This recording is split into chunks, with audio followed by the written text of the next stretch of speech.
les enregistrements sont la partie la plus importante des fouilles parce qu'en fouillant, on détruit nos données. Alors, c'est très important de les enregistrer, sinon on perd toute cette information.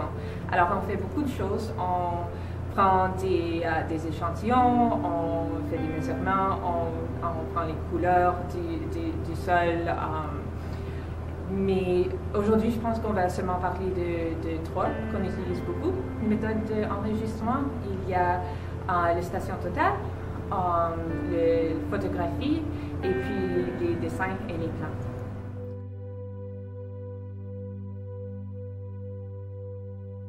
Alors, une station totale, c'est un appareil qu'on utilise pour prendre des mesurements très précis sur un site archéologique, alors en 3D. Alors, ce qu'on fait, c'est la machine est équipée d'un laser qui peut mesurer la distance entre la machine puis une prisme qui est montée sur un bâton. Alors, lorsqu'on veut prendre un point, disons, où c'est un artefact est trouvé, on vise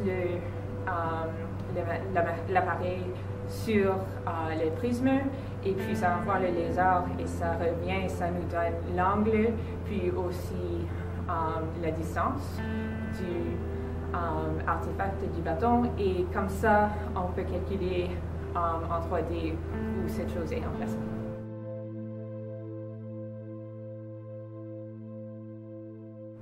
Alors, en archéologie, on fait beaucoup de dessins. On fait, les deux principales sont les plans et les profils. Alors, les plans sont un dessin du sol, comme une carte.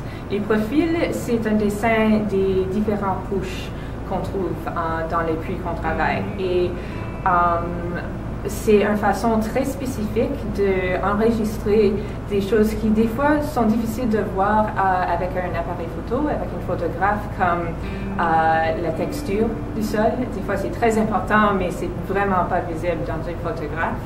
Et aussi des choses qui sont trop précises pour prendre des points avec un théodolite ou une station totale. Il y a un peu deux raisons qu'on prend des photos en archéologie. Le premier, c'est d'avoir un enregistrement visuel de ce qu'on a fait. Alors, quand on prend des photos, on les prend avec des informations écrites sur un petit tablet, on a une échelle, on a une flèche de nord. Alors, ça nous donne tous ces petits détails, encore une fois, préservés additionnement au plan et au théodolite.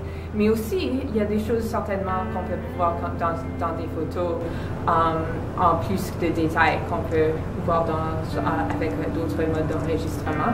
Et des fois, il y a aussi des choses qu'on oublie ou qu'on n'a pas vues, mais par la suite, on voit que peut-être c'était là une couche qui n'était pas importante, qu'on pensait qu'elle n'était pas importante, mais maintenant, par les infos de l'autre puits à côté ou quelque chose, on peut retourner et voir des détails que peut-être on n'a pas remarqué la première fois.